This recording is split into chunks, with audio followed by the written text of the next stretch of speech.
she has an alliance with communists.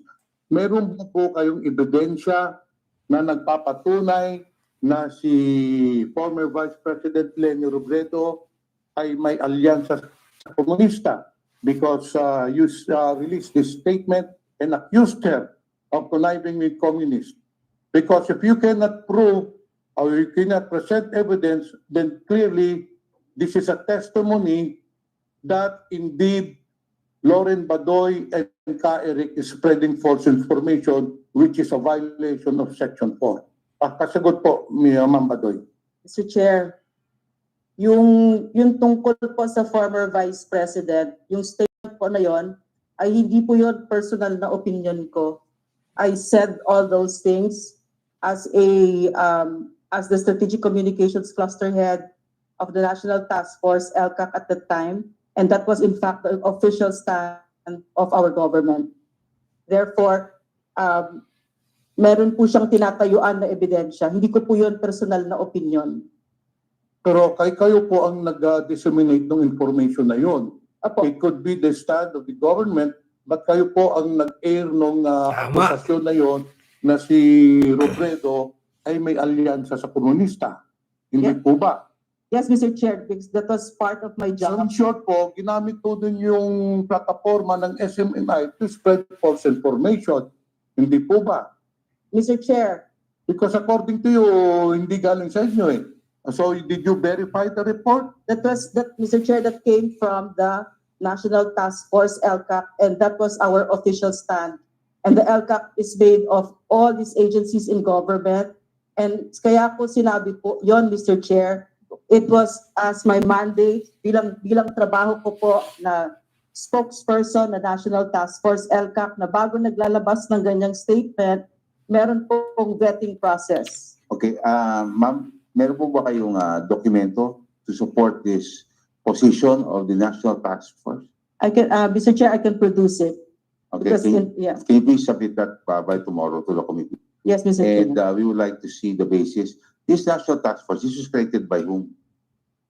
The National Task Force, LCAC, Mr. Chair, is the Executive Order number 70 that was created by then President Rodrigo Roa Duterte, and it was continued by the sitting President. Hi guys, okay, the Congress hearing on the SMNI resumes at tinatarget ngayon yung mga kaso nila for violation of their franchise, for violation of their right to provide communication to the public. So isa-isa kasama na yung atake kay Vice President Leni Robredo na sumusuporta daw mga communist groups. Totoo po ba ito, Mr. Bado? Ma'am Bado? Mr. Chair, again, that was in official stand po ulit yon ng National Task Force LCAC. Hindi ko po yun personal na opinion. And I can, again, Mr. Chair, submit documents and proof regarding this. Yes, as stated by the chair, pakisubmit din po dito kung totoo po ba talaga na yun ang stand ng government because kayo po ang spokesperson at that time.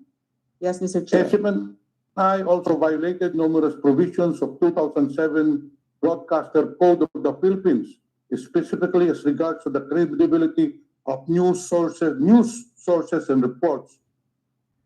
Ito po ang palaging problema ng SMNI. Mr. Chair, kagaya nung sinabi ninyo na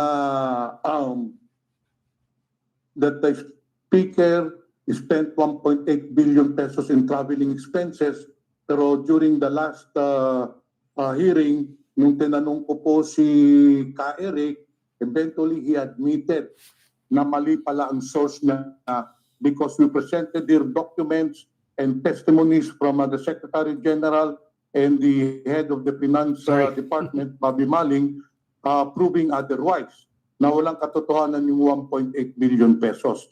So, Mr. Chair, clearly, as I've said, meron ho silang pattern. Well, I mentioned already 4 cases. Ngayon, sa KBP, meron ding kaso ang SMNI. Now, may I ask the resource persons, ano ang nature ng kaso ng SMNI? Mr. Chair? Yes. Yes, Mr. Chair.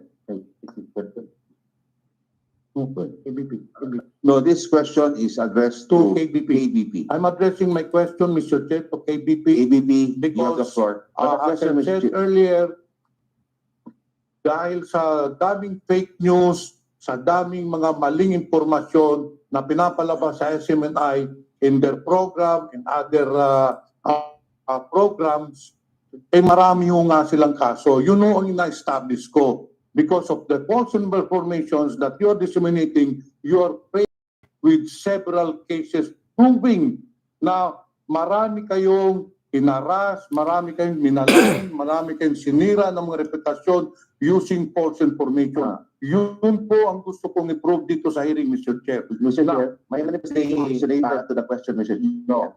May Yes, Mr. very Chair. specific, it is the KBP. Specific. Okay, so KBP is recognized. Meron pong kaso sa KBP ang SMNI. Ano yung kasong yun? Mr. Chair, the complaint was received only today. Can you please speak closer to the microphone? Thank you. The complaint from a certain Mr. Luis C. Biraugo was received only today. In fact, I was informed of it only on my way to the hearing. The complaint involves violation of the broadcast code, particularly on airing of unverified reports. Personal attack intended to malign, unfair, criticize, or attack a person, natural or juridical. Speech or action likely to incite any person to violence or antisocial behavior. Vulgar, obscene, or indecent language. Use of vulgar, obscene, or indecent language. And then use of language tending to incite violence, sedition, or rebellion, and name calling of personal insults. However, the Honorable Committee that Suarasug withdrew their membership from KVP, and we are informed only of this afternoon. Mr. Chair, so yung complaint po ni Luis Borriago, ganun din po, hindi po ba? Maling mga impormasyon and maligning the complainant. And yung request po niya is to revoke the license of Suarasug based on this unconfirmed reports, hindi po ba?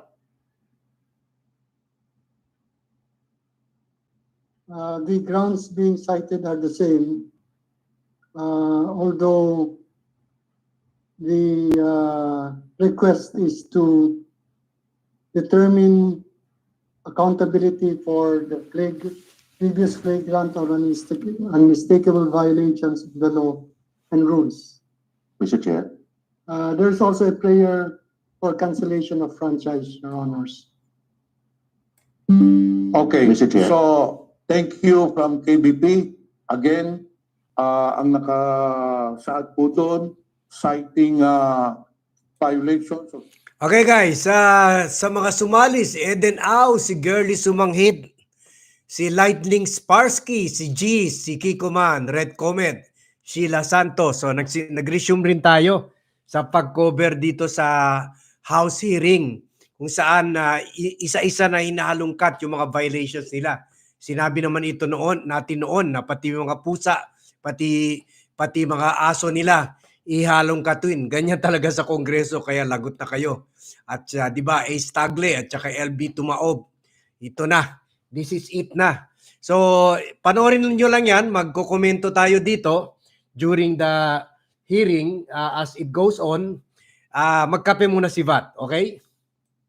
Earlier resolved, this was earlier discussed during the last hearing about the airing of the episode on October 10 of Gikan sa Masa, para sa Masa, where death threats were allegedly aired against the Honorable Castro.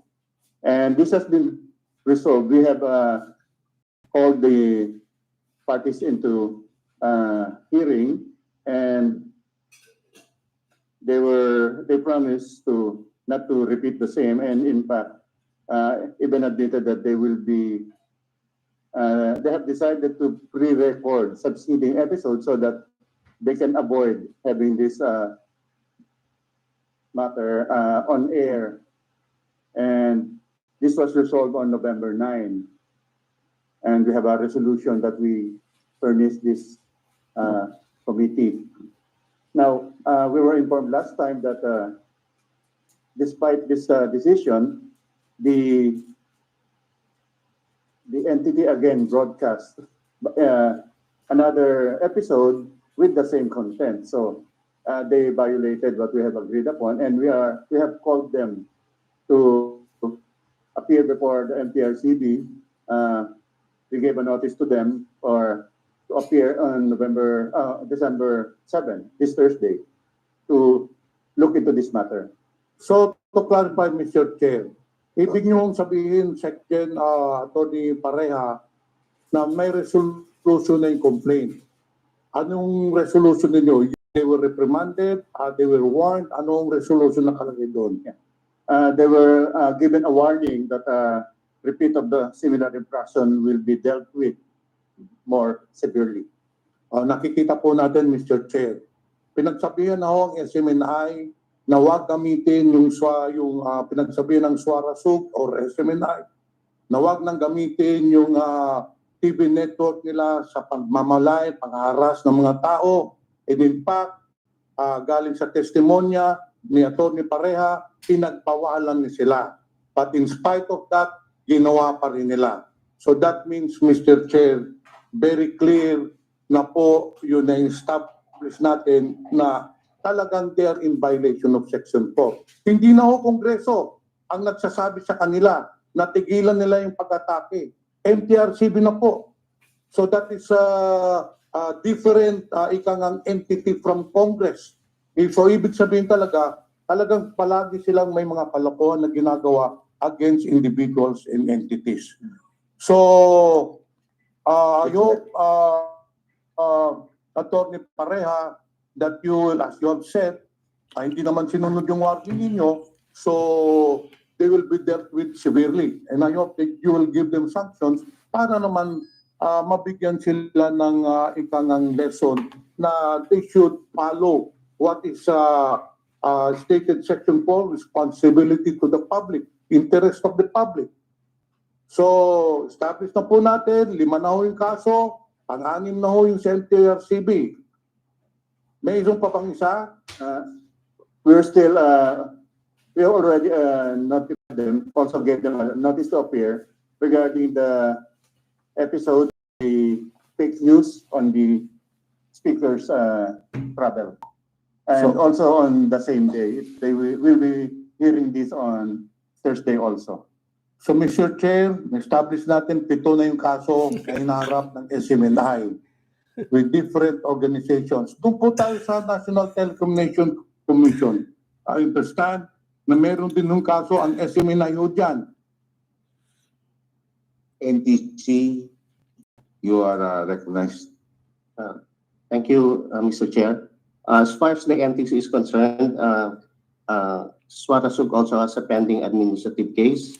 Ano na kaso na? Is under, as mentioned earlier, 20.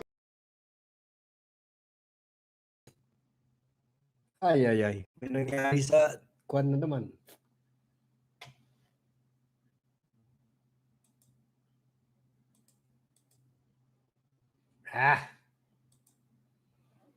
Mahinang signal namin guys. Kwan lang tayo. USB kwan lang signal dahil nasira yung kwan namin dito. Yung atin.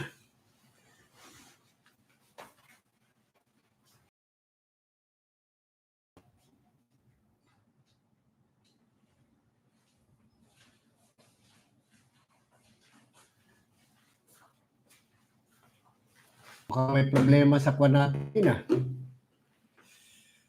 ano ba yan? Kanina pa yan Yan umaga pa yan Wait, lipat tayo dito sa cellphone ko. Ano ba yan?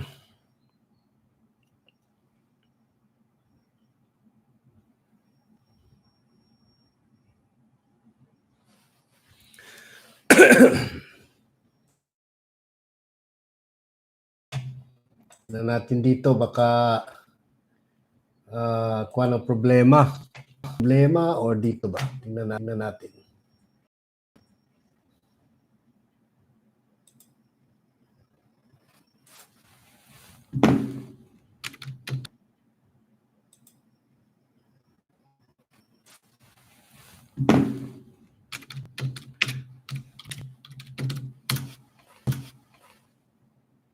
Sayang, dagdag na kaso sana. Ang binalita ng National Telecommunication Commission. What happened?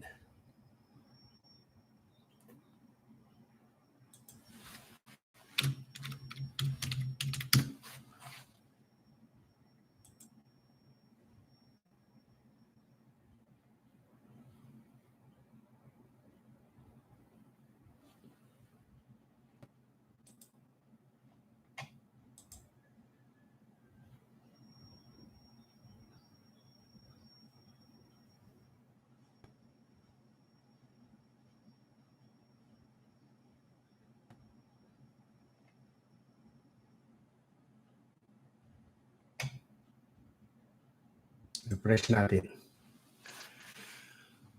Okay. At least ano na. And second, Mr. Chair, December 4, Diba ka signal ko talaga ang problema. 2023, Mr. Chair.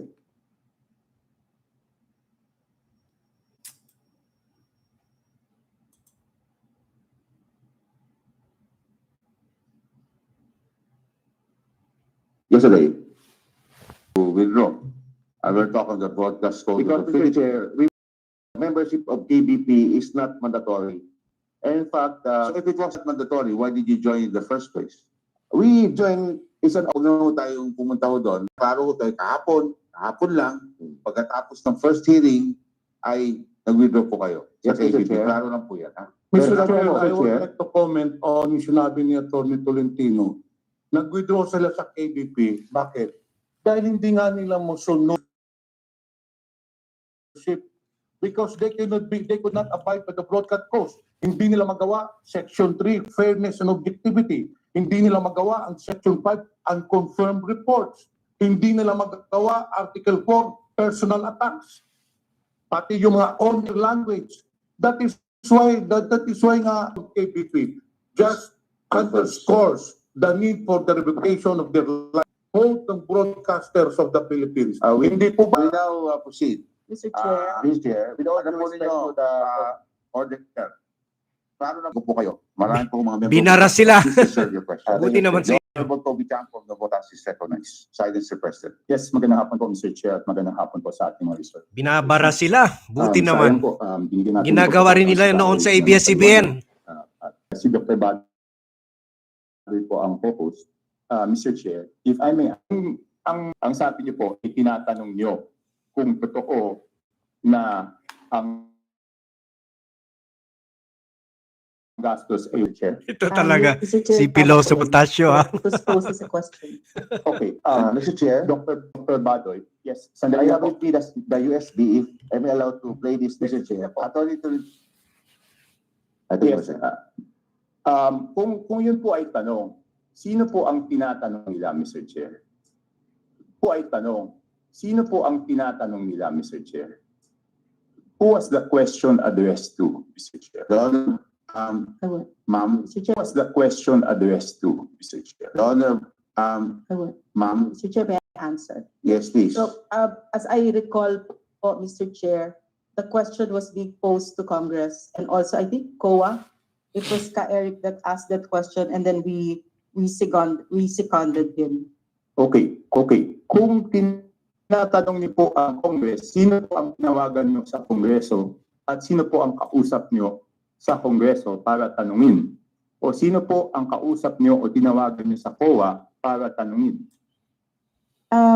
Mr. Chair, Please reply. yeah. Mr. Chair, wala po kaming tinanong kasi parang we were called not to this hearing. Did I No, no, answer no. your I question? mean, sorry. Yeah. Mr. Chair, ang ibig ko pong sabihin, programa sila ng araw na yon. Ang sabi nila, tinatanong nila. Di ba normal po pag ang isang media entity nagtatanong, Mr. Chair, tatawagan po nila yung tatanungin nila. Di ba po? Para makasagot naman yung tatanungin nila. So ang tanong ko po, during the program, sino po ang tinawagan ng SMNI from Congress para masagot yung tanong nila? Yun po ang tanong ko, Mr. Chair. Bishop Wright. Okay. Mr. Chair, if I can backtrack a little bit, parang nakita niya sa GAA yung 2-point-something billion for the travel expenses. Tapos parang may nag-text sa kanya. Pero to answer your question, after that program, we didn't ask anybody, Mr. Chair. Hindi po, Mr. Chair. Maliwanag po yung tanong ko, Mr. Chair. Kasi sabi nila, sila yung nagtatanong at hindi nila sinasabi. Uulitin ko po. Tayo, na-interview po tayo, nanonood tayo ng TV. Pag meron tayong tinatanong, meron tayong kausap. Mahirap naman po magtanong na wala kang kausap, Mr. Chair. Sino ho ang sasagot ng tanong kung wala kang kausap? So sino po ang tinatanong nyo para ma-confirm o masabi yung katotohanan tungkol po doon sa 1.8 billion during the program? Meron po ba kayong tinatanong na tao o wala? Lorraine? Mr. Chair, yung specific na tao, ang pagkakaintindi ko sa pag-phrase ni Ka-Eric ay it was a general question that was addressed to Congress or I think maybe just Congress. But may I also say that lagi namang bukas ang SMNI sa mga tanong kung sino man pwede yan. We always issue an open invitation, Mr. Chair. Mahirap po yan. That is very unprofessional, Mr. Chair. Congress are being interviewed. Tatawagan kayo. Mahirap naman yung sinabing tinanong, oy, sumagot kayo dito. Hindi ba kung nagtatanong ka, may kausap ka, Mr. Chair. Hindi pa pwedeng nagtatanong ka na wala kang kausap. Sino sasagot sa iyo? So the fact na wala silang kausap, it means it was not a question kausap. Sino sasagot sa iyo? So the fact na wala silang kausap, it means it was not a question to be answered. Correct. Ibig sabihin, they post it as a question, Mr. Chair, na hindi tayo makakasagot. So, ginamit lang nila yung question yung salitang tanong para protektado sila ng konti at hindi sinabing nag-aakusa sila. Pero sa totoo lang, Mr. Chair, wala silang intensyon na makasagot. Kasi paano ka na masasagot kung hindi ka tinawagan? Di ba? Ito po, siguro sinasabi nyo, gusto nyo ang katotohanan. Paano nyo makukuha yung katotohanan, Mr. Chair? Mr. Ray? For Ka-Eric, but I'll just really do my best. Kasi parang yung naging impression, siguro yung frustration after the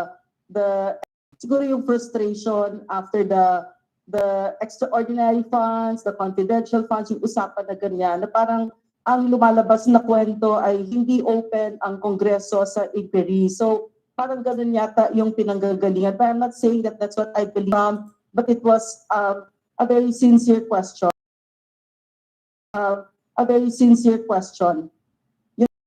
Yun po yun. Pero I get the point, Mr. Chair, and we will take cognizance of that. Di ba po, Mr. Chair, Dr. Badoy, if you want an intelligent conversation, dapat naman may resource person kayo po. Dapat naman bigyan nyo ng pagkakataon na sumagot. Yung mga, kahit di ba, may nabasa kayo sa tabloid, babasahin yun. O pwede bang tawagan natin si ganito para madinig naman ang sagot. Pero kung wala pong ganun, mukhang may nabasa kayo sa tabloid, babasahin yun. O pwede bang tawagan natin si ganito para madinig naman ang sagot. Pero kung wala pong ganun, mukhang hindi po totoo yung sinasabi na it was a question. It was phrased, hindi ko nakita, as a question just so that hindi pa pwedeng sabihin na nag-akusa. But again, it supports the manifestation of the Honorable Pimentel na mukhang talagang ito ginagamit para manira. No? Kasi kung, yes, go ahead. Sorry. Mr. Chair, siguro, kasi it was just out of the blue, Mr. Chair, where Eric said something kay mga parang ganun, may nagtatanong dito, ganun. So, hindi kami nahanda, Mr. Chair, na meron kaming naimbitahan. Pero siguro like 90% of the time, meron kaming resource person, meron kaming tinatawagan. That was part of our yung production process namin, Mr. Chair. Yes, Mr. Chair. Pero kung ganung bagay, hindi naman sa urgent, hindi naman sa sunog, hindi naman sa lindol, hindi naman sa kalamidad, pwede naman mag-intay yung mga bagay na yun kung talagang gusto nila ng fairness, di ba? Pwede i-verify. Paano yung katulad niya? Nalaman nila later on na nag-apologize sila na mali pala, na-oriente pala sila doon sa news nila. Di ba? Hindi ba mas mabuti kung hindi naman emergency, bigyan niyo muna ng pagkakataon yung kabila? I mean, in all these cases, kasi mukhang hindi niyo binigyan ng pagkakataon yung Mr. Chair, kabila na sumagot. Mr. Chair, may I Yes. respond? May I respond, Mr. Chair, to what you said sa lahat ng mga kasong ito, no? Mr. Chair, ang naging, sa my personal answer, Mr. Chair, ang naging buhay ko nung sumali ako sa gobyerno, my short stint in government, ay talagang tapusin ang CPP, NPA, NDF. At pag tinapos mo kasi yan, pag yan ang kinalaban mo, yayakapin mo lahat, yayakapin mo ang mga kaso, yayakapin mo ang kasinungalingan, ang Ayan, drama na naman siya. Drama na naman. So, Speech yung na naman. sinasabi ng mga Ikat nyo kaso, na yan. Sa totoo lang, Mr. Chair, Propagandizing na yan. mas marami pa dyan. But napakaganda. Propaganda na yan. Gobyerno, wala namang nag-a-agree. Sa mga, yung allegation is not proof. So, Mr. Chair, tsaka napakaganda that I've worked with some members in Congress, no, na nakita nila na napakahalaga nung na talagang tinatanggalan ng maskara ang mga mapandinlang na CPP, NPA, NDF. Okay. Dinadaan kayo sa ginagamit kayo sa propaganda na naman. NPA, magkaisa po tayo. Walang Buti naman. Tayo dyan. Thank you, Mr. Chair. Binara siya ni Kwan. I was the one who defended the budget of Yes. the OP and one of the Yes. questions was the I remember, Mr. Chair. aircraft. Yes, I So remember. wala tayong pagtatalo Ni dyan. Chanko. Ang Mabait pa sinasabi si lang Chanko, natin ah. is, yun ulit, hindi logical na gusto mo magtanong at gusto mo na may sagot na wala ka na kausap. I mean, that is logic. In short, niloloko kayo. Pagtalunan niya, wala naman logika na magtatanong ka sa hangin, gusto mo may sasagot sa iyo. So, doon sa parte na yon, sa tingin ko talagang may pagkakamali. Okay. Pupunta po ako sa lawyers ng SMNI. Nasabi niyo rin po doon sa huling hearing niyo na lahat po ng programa niyo ay may disclaimer. Tama po ba yun? Yes, Mr. Chair. Okay. What is the logic of having a disclaimer for all your programs? Ano po ang lohika nun? May prangkisa kayo, may mga alituntunin yung prangkisa ninyo, meron kayong dapat sundin ng mga alituntunin na dapat fair ang reporting, balansyado, hindi kayo naninirang puri. Tapos sasabihin nyo doon sa mga talents ninyo, bahala kayo kung ano gagawin nyo. Wala kami kinalaman dyan. Tama, Paano tama. nyo masisigurado na mas susunod nyo yung alituntunin yung inyong prangkisa kung sinasabi ninyo, bahala kayo sa gagawin ninyo? It doesn't mean that bahala, Mr. Chair. What we mean that we give full, what you call this, we recognize and respect the freedom of press, freedom of opinion of all our talents, Mr. Chair. And second, Mr. Chair, with respect to the disclaimer, it is a open secret practice to all media practitioners, all media establishments about disclaimer, Mr. Chair. Not only SMNI, Mr. Chair. Okay, if it's an open practice for all media practitioners, Mr. Chair, what do you have a body within your organization, within SMNI, that monitors and ensures na yung mga anchors niyo at yung mga talents po nila ay Tama. sumusunod sa fair and balanced reporting? Yes, Mr. Chair, we have. Ano po yung tawag niyo doon? We have a grievance committee, Mr. Chair. Okay, sino po ang mga miyembro ng grievance committee? We have the executive producer. Okay, We have the associate producer, okay. researcher. What do you call this? Sandali. Hindi po, paano Sandali. yung grievance committee? Sandali na po, yung grievance committee nyo, parang may mali. Kasi, ang executive producer ng bawat programa, iba-iba. Ang associate producer, iba-iba. Yes, so therefore, yung grievance committee nyo, walang permanenteng, mga opisyalis. Okay guys, medyo technical yan. Pakinggan nyo lang, pakinggan natin, panoorin natin habang nagkuhan lang si VAT, nako-communicate sa VAT team natin sa mga susunod na mga vlogs. Pero we're listening, okay? Yes, Mr. Chair, you know, And not in favor or not in favor of anything, sila ang producer. I think this is a truthful statement that you have a grievance committee per show. we have a grievance committee of the entire organization. Yes, but you So a producer per program, Mr. Chair. and you said that those are the officers. Yes, Mr. Chair. So therefore, your per show is a different person. How do you expect that person to, siya mag-rule na mali yung ginawa ng anchor? Ako yung producer noon.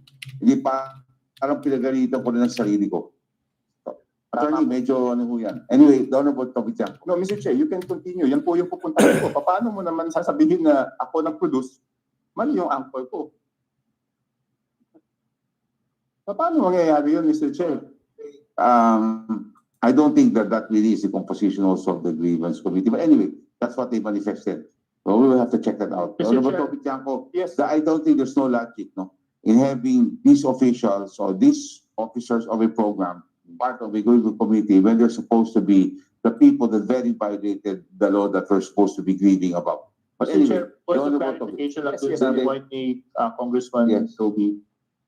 Last hearing, Ka Eric mentioned that he received a text message on Monday and he was meant to meet his source on Wednesday. So Monday pa lang, hindi pa verified yung report, hindi niyo pa nakikita yung dokumento, ni-report mo na. Maski na alam mo, magkikita kayo ng source mo ng Wednesday kung kailan niya ipapakita yung dokumento. Which means, wala talaga silang basehan at wala silang hawak-hawak na dokumento, di umano, yung dalawang text messages lang, Kong Toby, yung pinagbasihan nila ng report. Yun yung sinasabi nila doon nung nakarang hearing. Mr. Chair, may I explain, Mr. Chair? Okay. Yung pagkakaintindi ko dito, Mr. Chair, yung source ni Ka Eric, long-standing na relationship yan, dekada, kasi kasama niya yan sa CPP, NPA, NDF. So parang meron na silang sariling palakad na they really trust each other already. So hindi siya yung parang nanggaling lang dito. Kung you get what I'm saying, Mr. Chair, parang matagal na silang magkakakilala. And at maraming beses, siguro yung, hindi lang siguro, sure ako dito, na yung batting average nung kanyang source ay mataas. No? Yes, yes. Maniwala kayo dyan. Manifestation of. In granting the franchise and in accepting the franchise, the franchise holder accepts the conditions and the responsibilities of the franchise. So, hindi ko maintindihan, bakit hindi niyo papangalagaan at sisiguraduhin na yung mga talents ninyo ay susunod dun sa alituntunin ng franchise. Prangkisa niyo yun eh. Pinagirapan niyo yung prangkisa, dumaan kayo sa proseso, tapos papabayaan niyo lang. Paano kung may personal na interest yung mga talents ninyo? Hindi naman matatanggal yan. Why are you not policing your ranks to ensure na fair and balanced? Paano kung binayaran yun? Prangkisa. So, yun lang po, Mr. Chair. Thank you very much. Thank you very much, the Honorable Toby Tiangco Just one point before we leave this. of Nabotas. Yes, the Honorable Suarez. Following yung KBP guidelines and regulations, which used to be a part of, dapat sasabihin nyo doon na this figure is unverified. Figure has not been checked whether truthful or not. Any of those items, hindi po nila binanggit dun sa telecasting. I just want to point that out. Mr. Thank you very Chair, much, the Mr. Honorable. Chair. Can I follow up? Mr. Just Chair, one. Just one. Dr. Badoy, are you aware kung may pinadala bang screenshot to Viber or any image yung source ni Ka Eric kaya tumuloy siya doon, or it was just a simple text message? Mr. Chair, Lorraine. I'm not aware of, hindi ko po masagot yan, Mr. Chair. Thank you very Sorry. much. Okay, the chair would like, before we continue, In relation to the, Honorable Ako. yes. Madam Badoy, did I hear you correct that you also vouch for the truthfulness of the Lagot. report of the Nilalagay mo na the sarili mo high-passing sa average of the source problema. of, Mr. Celis? You stated that a Yes, while Mr. ago Chair. in answer to the query of the Honorable Chanco. Tama? Yes, Mr. Chair. And if you're aware Kape of it, tayo. would you know the personality or the name of this person? No, Mr. Kasi you're Chair. vouching for his or her high passing average, Mr. Chair, and you do not know his name? may I respond? Yes, please. Okay. Mr. Chair, what I meant by that, hindi ko po siya kilala, Mr. Chair. Pero kasi si Ka-Eric po ay isang haligi ng National Task Force LCAC sa mga pinaglalahad niya tungkol sa CPP, NPA, NDF bilang dating mataas na ranggong kasapi nito. Yung katotohanan na binigay niya sa NTF LCAC ay napakahalaga. Kung kaya alam namin na yung mga sources ni Ka-Eric ay what's the Tagalog? Well, very reliable, Mr. Chair. And they usually corroborated by other former rebels. But Mr. Chair, I do get your point. Mr. Chair, alam nyo, sinabi nyo rin sa sagot ninyo kay Honorable Tiangco, na alam ninyo na membro ito ng CPP, NPA, NDF. Tama po ba? Mr. Chair, dati. Matagal na, sir. Paano nyo po alam? Kasi para bang yung mga sagot nyo kanina kay Honorable Tiangco, alam na alam at kilala po ang Lagot. tao. Huli ka. But when you are asked the question, in so far as the identity of that person is concerned, hindi po nyo masagot. Ngayon, tinatanong ko, membro ba ng CPP, NPA, NDF? Kayo po ang nagsabi nun. Ngayon, ang tanong ko, tinatanong ko kung alam niyo, sabi mo, dati. Kasi, para bang umiiwas po kayo dun sa katanungan. Hindi po, Kung dati po siyang membro ng CPP, NPA, NDF, paano nyo alam na umalis siya o tumiwalag siya ron? pwede pong sumagot, Mr. Chair. Oh. So after po nung committee meeting dito, sa totoo lang pinilit ko si Eric. Eric, sino ba yan? Ganyan. I wanted to also, pwede ba, sabihin mo, ganun, para tapos na ito, ganun. But he stood fast on his decision. So kung kaya't yun ang isiniwalat niya. And that's all I know about it, Mr. Chair. From your answer, Madam Badoy, hindi mo kakilala yung taong yun. Tama. Hindi mo rin Hindi po, alam Mr. Chair. kung siya ay umalis na sa CPP, NPA, NDF. I'm asking this question dahil doon sa sagot ni Mr. Celis na siya ay empleyado ng Senado. Mas takot ako doon kasi meron pala sa amin hindi ko alam nakasama sa CPP, NPA, NDF. Mr. Chair, pwedeng sumagot. Yes. Mr. Chair, sa order of battle ng CPP, NPA, NDF, siguro si Eric nasa number 1. Yan ang unang papatayin ng CPP, NPA, NDF sa dami ng sinabi niya tungkol sa CPP, NPA, NDF. So, You do hindi not siya, have to teach me that. Mr. I Chair, train with the military and the police and I know that. Kaya huwag mo na akong lecturean dyan. Ang tinatanong Buti ko po sa naman. inyo, Buti naman. ay tungkol doon sa pagsasagot po ninyo sa katanungan ni Honorable Tiangco. Kilala ninyo yung tao. Iiyak na yan naman yan, mamaya. When you are asked questions about the identity of that person, umiiwas po kayo. Yun lang po, Mr. Chair. Kasi peking NPA. Thank you very much. Peke. Mr. Chair. Yeah, Mr. Chair. Yeah. Sa daming NPA na kilala ko, yan lang, ito lang mataba. Kaya, Paano tatakbo yan sa gera? Mag-imbestiga to. Lahat ng sinungaling nakausap na po nito. Mr. Okay. Chair, pwedeng. Thank you. Yeah. We will now proceed to Cut the nyo next na yan, cut nyo na interpolator. yan, cut nyo na yan. The Honorable Mitsu Gares is recognized. Thank you, Mr. Chair.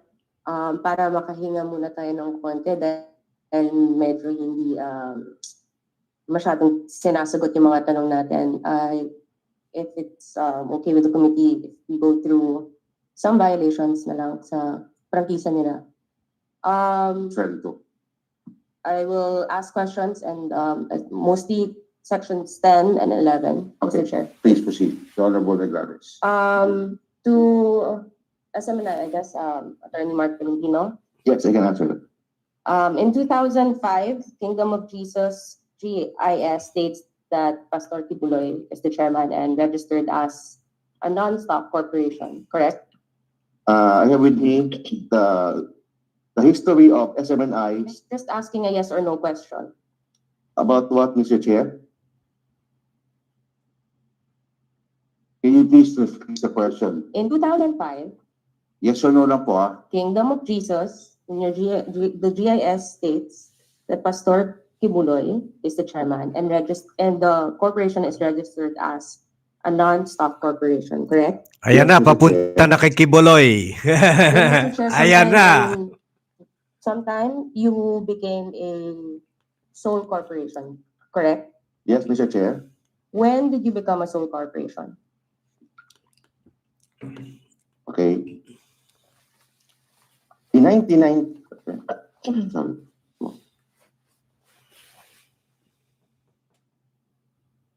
We're talking of Suarasug Media Corporation or the executive Executive Kingdom of Jesus Executive Christ. Kingdom of Jesus Christ, yes. So, Well, it first, like I said earlier, 2005, it was Kingdom of Jesus, right? And it was a non-stock.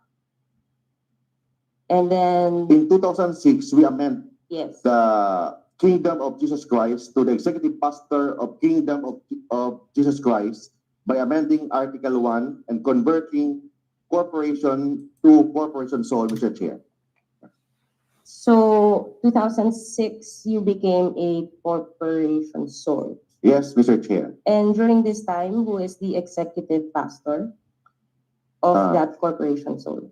Pastor Apollo Kibuloy, Mr. Chair. As an executive pastor in this corporation sole, by definition of the corporation code, he administers, manages as the trustee,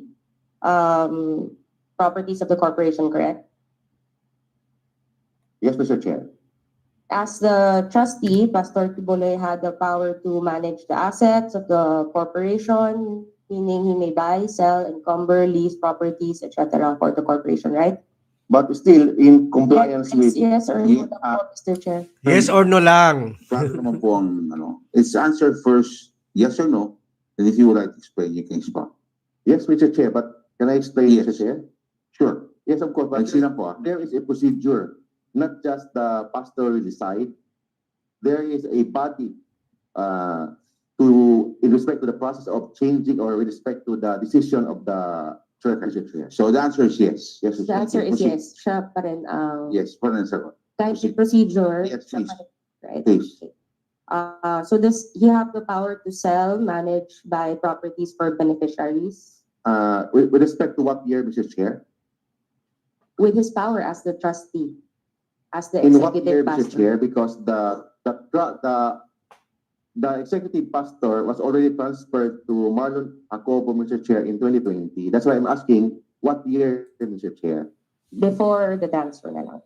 Sige. Before the transfer, yes, Mr. Chair. So you're saying Pastor Kibuloy, before that transfer, has control over the interest, over the properties of the corporation, thus controlling interest, right? He is the trustee, Mr. Chair, so subject to So may the controlling procedure, Mr. interest Chair. po ba, Mr. Chair, dahil siya yung nagmamanage at lahat? Klaro lang po natin yung sagot. Yes or no? Yes, Mr. Chair, with respect to the executive pastor of the Kingdom of Jesus Christ. Yes, okay. So you mentioned that there was a transfer of the executive pastor. 20, Mr. Chair. Ay, sorry. 2020? Yes, Are you sure? in the year 2020. May amended, Yes, there's an Articles amendment. there. Yes, Mr. Chair. 2020 ba yung nakasulat dyan or 2022? Ang amended AOI nyo. Document. It says, I also have the document. And Needs, the committee has the document. Kung needs, can you please ascertain the date? 20 or is it really 2020? 2022. I think the committee has the AOI, Mr. Chair, Yes, of okay. the amended AOI. Can you please reply? Attorney, May I get a question, Mr. Chair? is it 2020 or 2022? 2022 applied but approved in 2023. If 2020. you have a copy of Can you the, please repeat? you have the, Approved, Mr. Chair, applied in 2022, approved in 2023. So hindi 2020. Yes, Mr. Chair. Okay. Go ahead. so, Mr. Chair, if I can just direct the committee na lang, if you have the copy. Yes, can you please read na lang, he can read, Mr. Chair, the amended articles of incorporation on when the date it was adopted. Who are you directing this to? The Comsec? To, Attorney, I have with me here, Mr. Chair. Okay. yes, can you please, Mr. Chair, Adopted on December 19, 2022. so 2022. Okay. And attached there is a transfer, a certificate of appointment. Yes, Mr. That's Chair. that's the basis, Mr. Chair, for the transfer of the new trustee. Yes, Mr. Chair. So, December 19, 2022. Signed by Pastor Apollo Kibuloy, appointing Brother Marlon B. Acobo. so now it's Brother Marlon Ocobo who has the same powers previously of Pastor Kipuloy of Yes, the by controlling succession. interest. Yes, by succession, Mr. Chair. Let me direct you to Section 10 of your franchise. The grantee shall not sell, lease, transfer, grant the usufruct of, nor assigns franchise or the rights and privileges acquired thereunder to any person, firm, company, corporation, or other commercial or legal entity, nor merge with any other corporation or entity, nor shall transfer the controlling interest of the grantee simultaneously or contemporaneously to any other person, firm, company, corporation, or entity without the prior approval of the Congress of the Philippines. Ayan Are you na. aware of this Ayun, tumbok. provision? Yes, Tumbok. Mr. Chair. Did you get the prior approval of Congress for this shift of controlling interest in 2022? Mr. Chair. Mr. Chair, may I be allowed to answer that? Okay, tag team, the Honorable Rolex. Thank you very much, Mr. Chair. Mr. Chair, Section 10 give us 3 instances. The first one is not sell, not lease, not transfer, not grant the use of, nor assign this franchise. That's the first instance. Second instance is nor merge. Third instance is Not transfer controlling interest. not transfer the without controlling prior- interest. Yes. That's the third instance. Yes. Okay, and all of this require the prior approval of Congress. Correct. Okay, Yes, my so question, Mr. So Chair, that has been cited. Question, my, was it done? my question is, Mr. was Chair, was I saw the the question. approval? Would you want to answer that? Attorney Rolex? yes, Mr. Chairman, Was it, It's was a there yes a or prior no, it's a approval? yes or no question. we have not Mr. Chair. sold the franchise. I'm sorry? It's a yes or no question if you No, got there the is- May prior I ask the lady approval. to repeat the question? No, the attorney.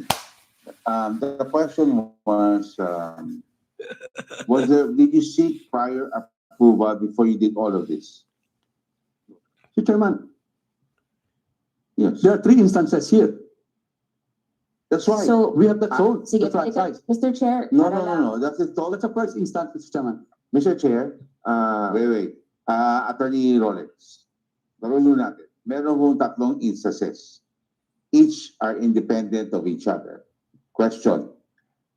There was a change in controlling interest, Yes. which also requires you to seek the approval of Congress. Prior to the change. Did you do it? Yes or no? Mr. Chairman, No, Mr. Chair, can I ask Mr. Chair, yes or no? Yes or no lang. Kukunin niyo ulit. Hindi niyo nga masagot kanina. I can answer that, Mr. Chair. okay, I give Yes yes or to my no? colleague, Mr. Chairman. Yes or no, attorney? Yes, yes. Okay. There was no transfer, there is no transfer of controlling interest, Mr. Chair.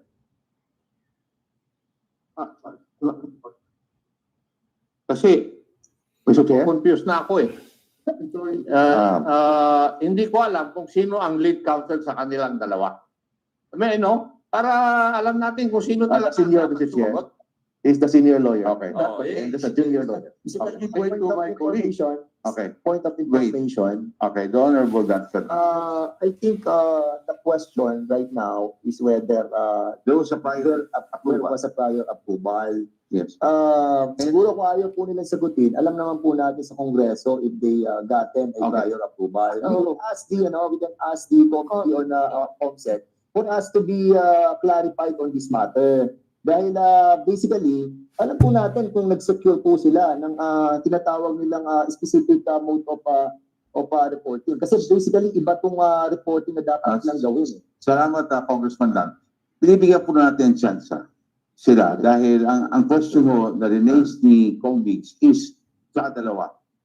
Okay, Atty. Tolentino, ipinasa kay Atty. Rolex, yung pinapasa ulit kay Atty. Tolentino. Okay? Okay? Takot sumagot kasi no ang sagot. Wala silang approval ng Congress. Transfer the controlling interest of the grantee.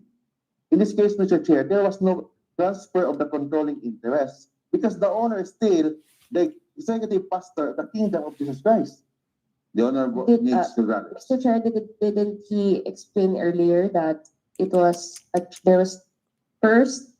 it was Pastor Tibuloy who had the controlling interest. Then there was a change in 2022. It was by succession, Mr. Chair, because Pastor Tibolo technically retires. He's already 73 years old. I'm So not asking about his you don't- retiring, Mr. Chair. It's the transfer of the controlling interest. Alam po ba kayo hindi? Yun lang sa tatanong ni Kong Mix. Mr. Chair, kung hindi paano lang ba nila kayo sasagutin, si Comsec na lang po ito. the COMSEC will Hindi. Per our records, COMSEC, since hindi mo masagot nung ni Atty. Tolentino, hindi mo masagot ng lead ka. Atty. Rolex, No, bigyan ka Mr. ng last Chairman. chance. We have submitted our annual reports to Congress, and Okay. it's contained there. Did you ask for prior approval? Prior to, but No, no. Chairman, it's information. Mr. Chair, Please read the second sentence, Chairman, after that. Mr. Second Chair, sentence says, Mr. Chair. Attorney, Congress shall be informed. so ano pong sagot nyo? Yes, nagpaalam kayo. We inform Congress.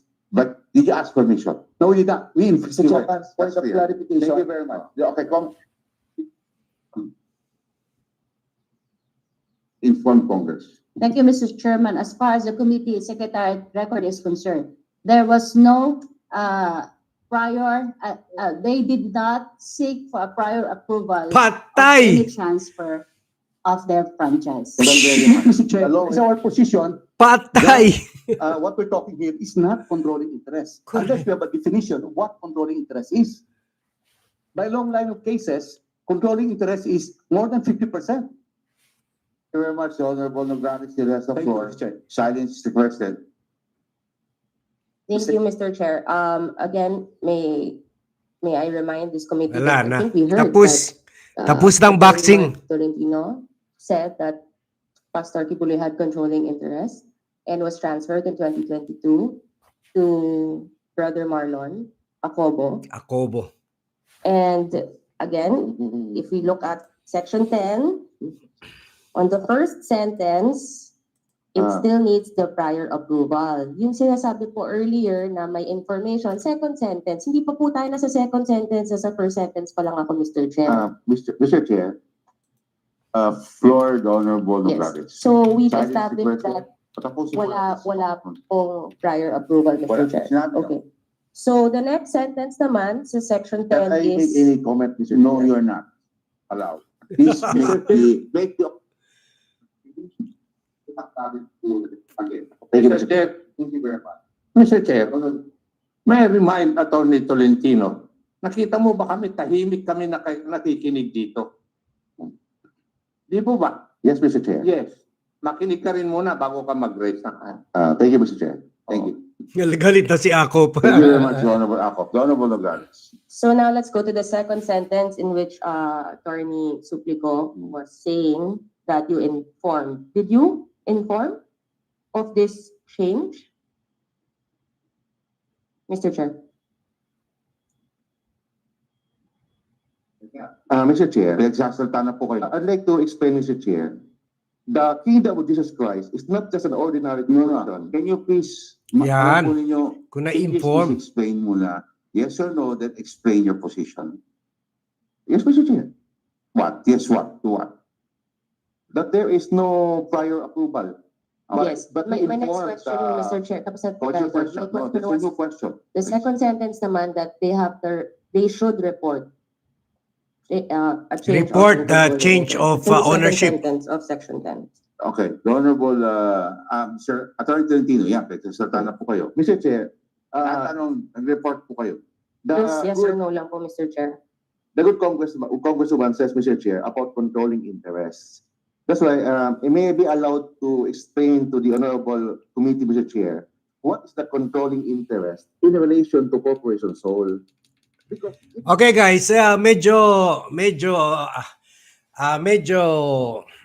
komplikado kasi now they're dealing in controlling interest and being very technical about it. This is disregard corporate law issues, Security Exchange Commission issues. Pero ganito lang klaro.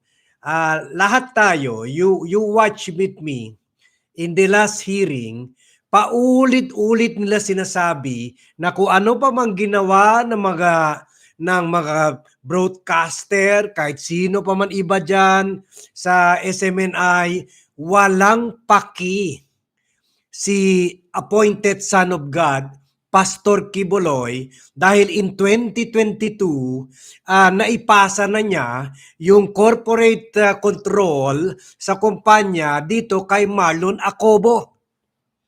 In short, I already explained that to you. Back there pa lang, they were already shielding. Ha? Di ba sabi ng mga congressmen, bakit sa website nyo sinasabi si Pastor Quiboloy pa may-ari? Pero sinasabi nila, hindi si Pastor Quiboloy kasi di nga natin alam, baka ngayon lang ginawa nila yun, hindi sa 2022, kaya hindi sila makasagot. So they are already shielding kasi they don't want Pastor Quiboloy to be invited and to be sued for violation of the franchise. Gusto lang nila ikasuhan kung if ever itong dami na si Marlon Acobo. Ngayon, kinompronta sila ng babae pa naman, Congresswoman Nograles, o meron sinasabi sa franchise law na dapat humingi kayo ng permiso ng Congress kung nag-transfer. Doon na natameme yung Chief Legal Counsel nila, si Attorney Tolentino. Ipinasa kay congressman na dati ko naman kaibigan, Rolex Suplico, na isang lawyer. Ito rin si Attorney former Iloilo congressman ito, si Rolex Suplico, na kaibigan ko dati, ay sinubukan idaan yung style sa Congress, yung style ring pinapagamit ko sa mga kliyente ko. Kung may tatanong sa inyo, huwag kayo sumagot ng yes or no. Sagutin nyo with another question. So siya, sabi niya, there are 3 rules, ganito. So kung binabasa niya yun, para malihis yung attention doon. Pero hindi nakita ng mga congressman na ikwan lang tayo dito, chinuchubibo lang tayo. Kaya hindi, sagutin nyo na lang, yes or no. Hindi sila sumagot. Kaya ipinasa sa committee ng Kongreso. Ang committee ng Kongreso sinabi, hindi humingi ng permiso natin para i-transfer ang ownership, corporate control dito kay Marlon Acobo. Hindi ko alam kung tao ba ito or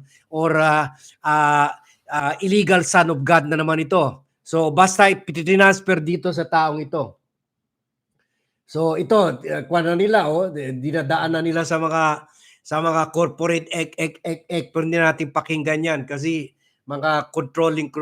Basta ang sigurado ang nakasaad sa franchise nila, kung meron man pagbabago, gagawin niyo, either i-transfer niyo yung control, yung corporate ownership, kahit ibenta niyo, kahit anong gagawin niyo, dapat may permiso sa Congress. Number 1. Number 2, dapat in-inform ang Congress. So nung tinanong sila, ando na naman, sinubukan na naman nila sagutin ilihis na naman yung atensyon ng mga congressmen, pero napilitan sila paaminin na hindi nila na-inform ang Congress.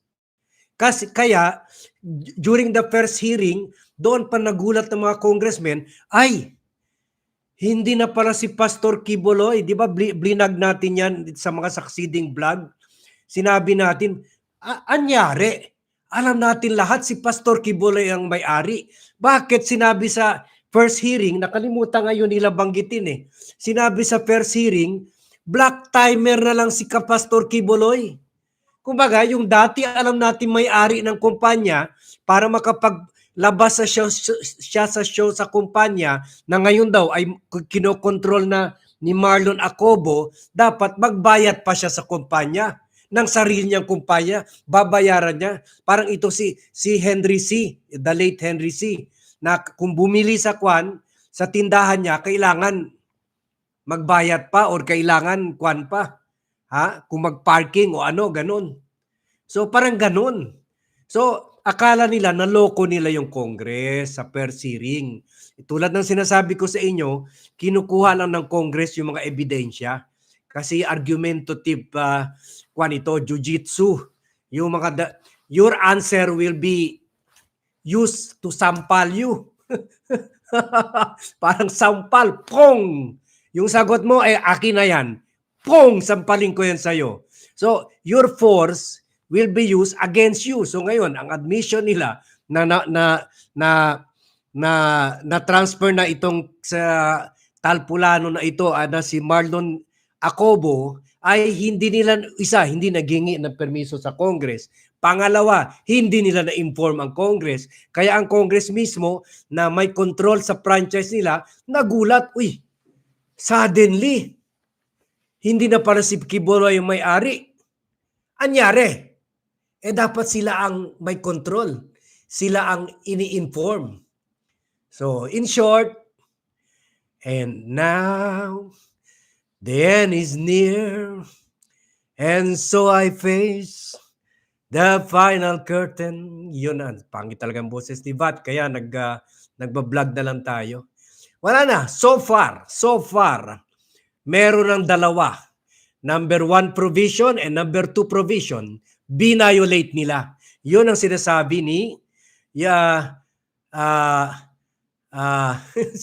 si Crispe. Okay lang yun, Crispe. Medyo okay naman. Yung wala naman tayo virus. Nag-alert lang si Abbas. Galing ni Crispe na kwan pa niya yun. Andito kasi isang computer ko na binabasa ko. So, yun. In short, nakitaan na ng violation. Hindi humingi ng permiso ng Congress. Sinubukan kasi lokohin ng Congress at hindi in-inform ang Congress. Nakakatuwa. Kinuha pa nila si Rolex Suplico na dating congressman. Pero, tameme, na mukhang engot, kaibigan ko, si Rolex Suplico. Di ba? Karma is a bitch, sabi ni Girly Sumanghit, sabay bigay ng suporta sa VAT team. Thank you very much, Girly Sumanghit.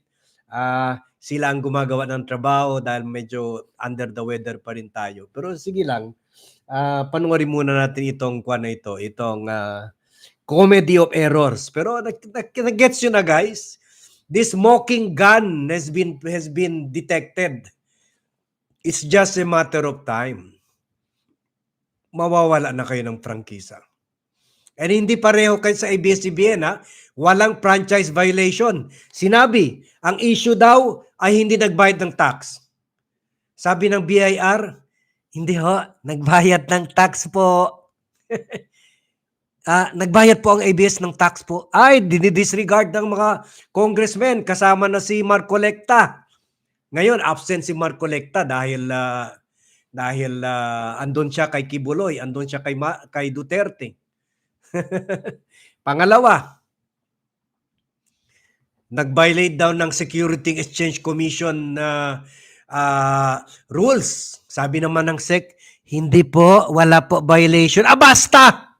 Basta! Tanggalin kasi gusto ni Speaker Romualdez ang franchise niyan. Tanggalin kasi gusto ni Pastor Quiboloy ang franchise niyan.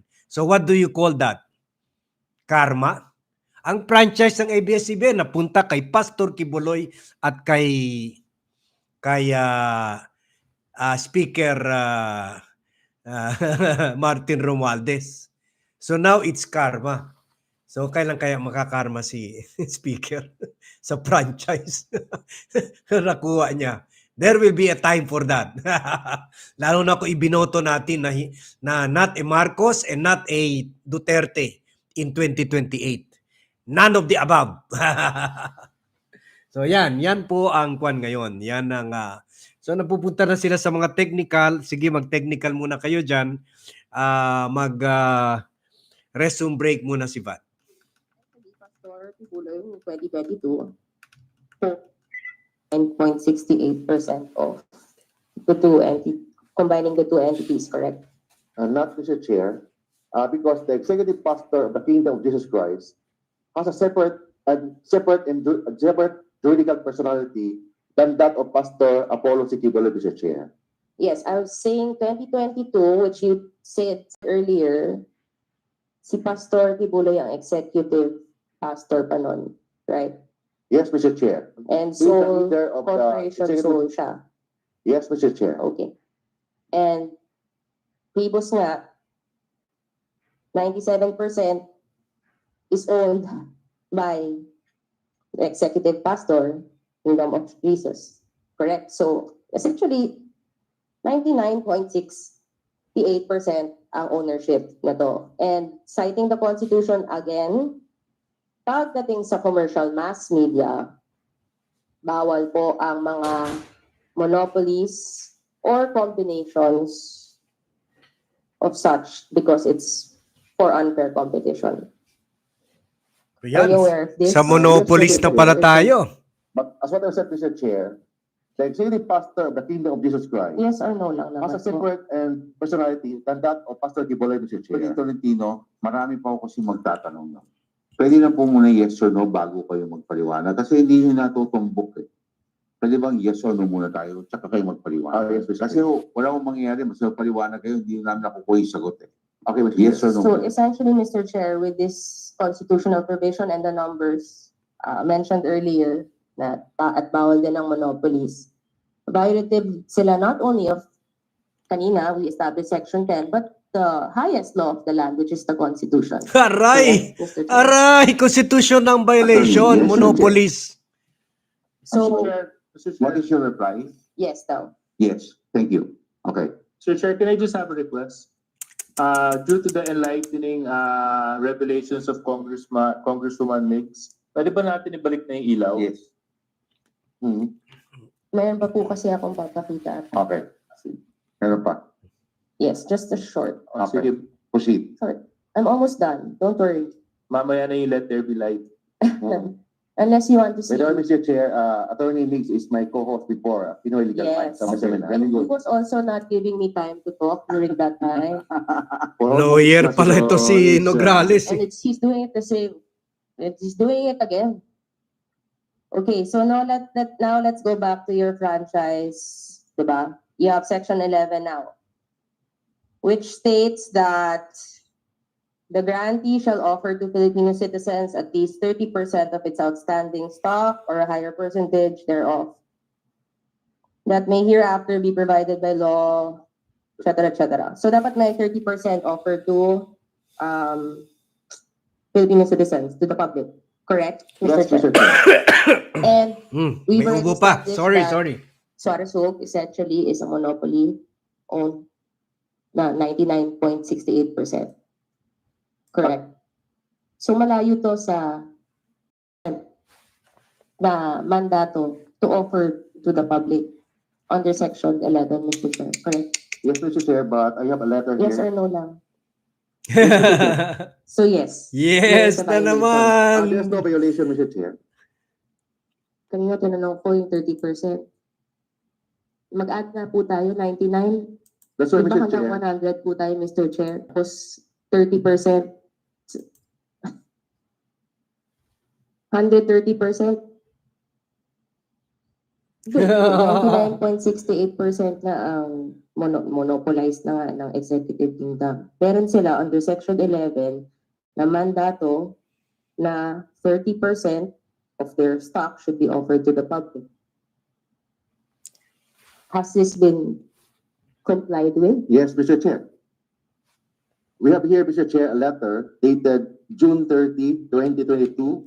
Sige pa rin sila sa pagsisinungaling nila, pero huling-huli na sila sa violation ng monopoly issue.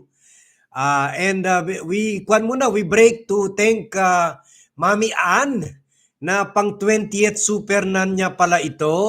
Uy, thank you naman Mami Ann. Let's celebrate, sabi ni YouTube, let's celebrate their 20th super live 20th super on a live stream. Thank you Mami Ann, really appreciate this. Nagbigay siya ng suporta sa VAT team. Maraming salamat po. It makes our effort and the team's effort worthwhile. Kasama rin si Girly Sumanghit from Singapore, si Mami Ann from the US. Mucho imas gracias.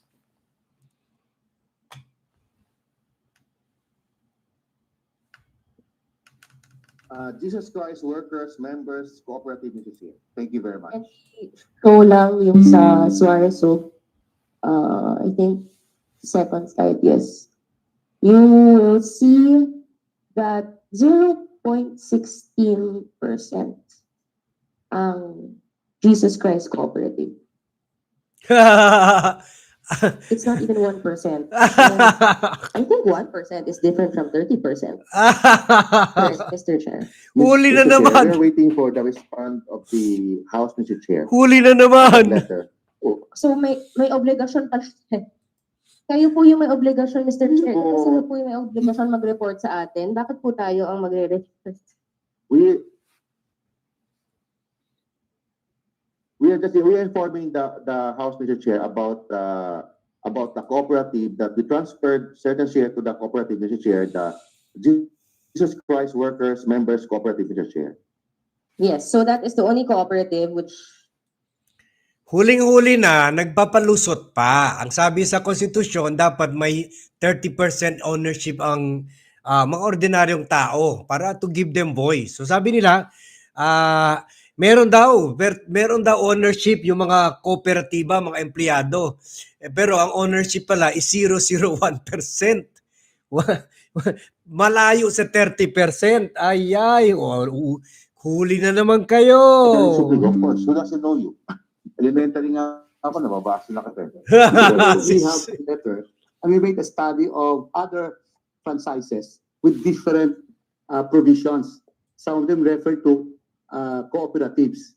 So we are asking Congress, and in particular the Committee on Legislative Franchises, if this will comply with that particular provision before we go ahead and implement it. okay. Mr. Chair, yes, is this the 2023 report that you sent on the basis of your encouraging public participation? Mr. Chair, we compared the same provisions which are differently worded in other franchises. Okay. So we thought we're going to ask Congress, and in particular this committee, if we can be given a go-ahead. Mr. Chair, I believe we have a copy of that. Clear. I'm reading this letter that you submitted. It's entitled Report on the Dispersal of Ownership, which is part of the annual information sheet that you gave. There is no question. You are just stating a position. There is no question, Attorney Sukigo. Unless tatlo ko kami nagbabasa nito. Kuwan na naman, semplang na naman. Kaya si Romy Dimero sa tuwa nagpadala ng suporta sa VAT team. Semplang na naman.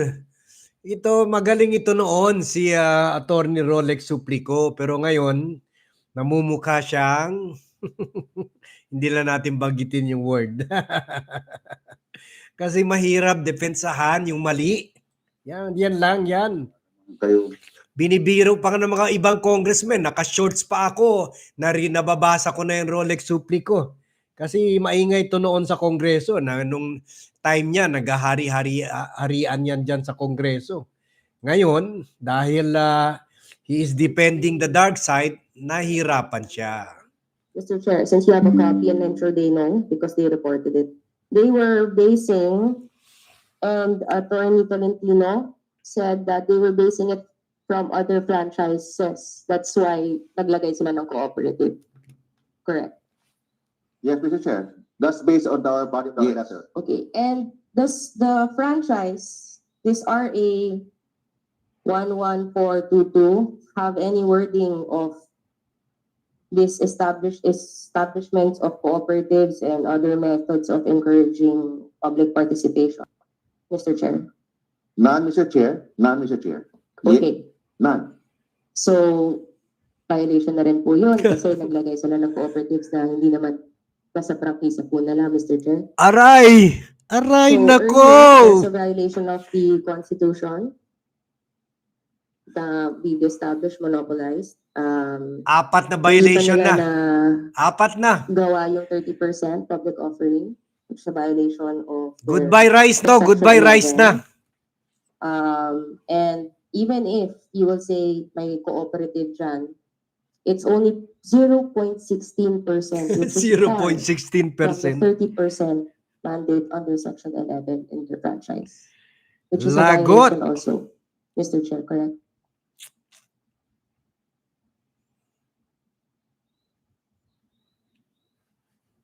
Anything else, Honorable Lugar? Yes, I would just like to add also, even if you will state your equality clause with when I read your report, the 2023, you still need the prior approval of Congress. Kung sa site niyo rin yung different franchise na pwedeng kooperatiba. But you also stated there in your 2023 report, you already completed the implementation of program of the dispersal of ownership. Meaning you still did not acquire the prior approval of Congress. Correct, Mr. Chair. Kahit yung pag-form ng kooperatiba, ng ginagawa nilang justification para ipakita na meron 30% ownership ang mga tao, it turned out kailangan rin pala ng approval ng Congress na hindi rin nila hiningi ang approval. Oh my goodness, patong-patong na. Wala na yung kalimutan nyo na yung selis, yung badoy. Ginamit lang yun tulad ng sinabi natin. Ito na. This is the real thing. Ito talaga ang gusto tumbukin ng mga congressman. Oy, thank you very much, Cecilia Cruz. Nawala daw boses natin? Oh my goodness. Nawala ba boses natin? Thank you, Cecilia Cruz, for the support shown to the VAT team for independent blogging. Really appreciate it. Check natin. Okay pa naman yung boses. Baka signal nyo lang. Okay pa naman yung boses. Baka okay. Sige, continue natin. Tama po ba, Mr. Chair? Wala na. Lagot kayo. Yes or no? Lagot kayo, Rolex at Attorney Tolentino. Kiboloy will throw you to eternal damnation for failing to defend him. Because we wanted to know, Chairman, it's the position of my client that we wanted to know whether we can also avail of cooperatives. That provision is not found in our franchise, but it's found in the franchises of other entities. Yes, So- and Mr. Chair, I think we established they did not ask us any question anyway. They just reported. Correct. And might I direct you to that? You read your report, you already said, you already completed the implementation of the program of the dispersal of ownership. Yan. Na naglagay kayo ng cooperative. So, nawala na nga dun sa prangkisa nyo, nag-implement na kayo, na wala rin approval ng Congress. Correct, Correct. Mr. Chair? Yes. Attorney, yes, obviously, Attorney Rolex, ano po Mr. Chairman, reading the Equality Clause on Section 14, Nagdadahilan na naman. Yun nga po, kaya nga inunahan ko na po. Kasi Yes alam ko, or mamatay no? na yung Section 14. Kailangan pa rin po ng prior approval. that Correct. is why Ano ba we wrote a yan? letter to this House, That Mr. was, Chairman. Mr. Chair, what, Mr. You know, Chair? Well, can I no, ask? Attorney, yes, you did. You wrote us a, you were a report. You were stating you were informing us, you were not asking us any question that that needed a reply from the committee. So if you keep on going back to that, Correct. very clear naman po, Attorney, and you acknowledged that earlier, no? Ito ini-inform nyo lang kami. Oo. At wala naman po kayong katanungan. Mr. Chair, we acted in good faith, Mr. Chair. Good We faith wrote a daw. letter to the House. Good Speaker. faith will not save your Alam po ninyo, franchise. Kasi na-violate nyo Not your hands talaga. on the wall. You have to prove that. And I am of the belief that you keep on citing this letter. And this letter has Kasi akala nila, nung time ni former President Duterte, Diyos rin sila. Kahit anong gagawin nila. Kasi hoda kung anong sinasabi ng franchise agreement nila or franchise provisions nila na under sa Congress na kailangan maghingi ng permiso ng Congress. Hindi, basta lang gawin namin. Yan ngayon, karma kayo. Okay guys, we end here. It's 4 o'clock and 1 hour and a half na tayo on air. And I would like to thank you all. Basta yun lang po ang summary. Beyond ko na tayo. Like I told you before, hahalungkatin lahat. First hearing pa lang, Congress was just giving them the chance to explain themselves at gagamitin ng Congress yung mga sinabi nila. Kasama na yung sinabi nila na transfer na yung ownership sa isang anak ng Diyos ni si Marlon Acobo. Sinishield na nila, inaalis na nila yung responsibility at criminal liability ni Quiboloy. Ngayon, lahat pala yung ginawa nila. Kumbaga, naghanap sila ng excuse para alisin si Quiboloy sa problema. Yun pala, left and right ang violations na ginawa nila. So ngayon, ito ang gagamitin ng Kongreso, concrete. Hindi ito pareho sa ABS-CBN na political move ang ginawa, political persecution ang ginawa. Ito, actual violation, 4 na nakikita natin, actual violation ng franchise nila. Kasi hindi ka pwede mag-operate sa media kung wala kang prangkisa. That is intended to protect the interests of the public, of the taong bayan. Oh, Serious Amateur, andito, thank you very much. And everyone else, si D. Real, si Sakura 35, everyone else. Sorry guys, hindi ko na mabanggit kayo lahat dahil we will be going off the air now. Anyway, I will give you the summary later on sa anong nangyari pa sa hearing kasi I will work with the team to work on the pre-recorded video at 7 o'clock tonight and pre-recorded video at 7 tomorrow and lunchtime and 7 in the evening. So much as I want to continue this, mamaya na po isa-summarize na lang natin po. At least nakita natin in this parte ng hearing na kinover natin, wala na. Andyan na. Puwera kung mamulitika, puwera kung lumuhot si Quiboloy kay Bongbong Marcos o kay Lisa First Lady Lisa Marcos o kaya mag-perform siya ng miracle. I think delikado na talaga ang franchise ng and this time unlike ABS-CBN, meron talagang basehan. Malakas at malaking basehan at tunay na basehan na dapat talaga sila tanggalin ng prangkisa. Yan. So mucho mas gracias. Again, I would like to thank Maga yung nagbigay ng suporta sa VAT team and they include of course sila Girlie Subanghid na isa rin sa pinakauna sa atin, si Mami Ann, si Romy Dimero, as always consistent, and si Cecilia Cruz. Thank you very much po. Really appreciate the support for independent and neutral and patriotic vlogging. See you guys at 7 o'clock tonight. At tonight, puro, isa sa mga topic na gagawin natin, ayun, si Senator Laila de Lima, pinaresign na si Vice President Sara dahil sa binanata niya si President Bongbong Marcos. Yan. Sabi niya, kung wala kang tiwala sa presidente mo, umalis ka na as cabinet member, umalis ka na as part of the cabinet, of the Marcos cabinet. Mamaya, i-report natin yan. Thank you very much for watching. See you at 7 o'clock. Mucho y más gracias a todos.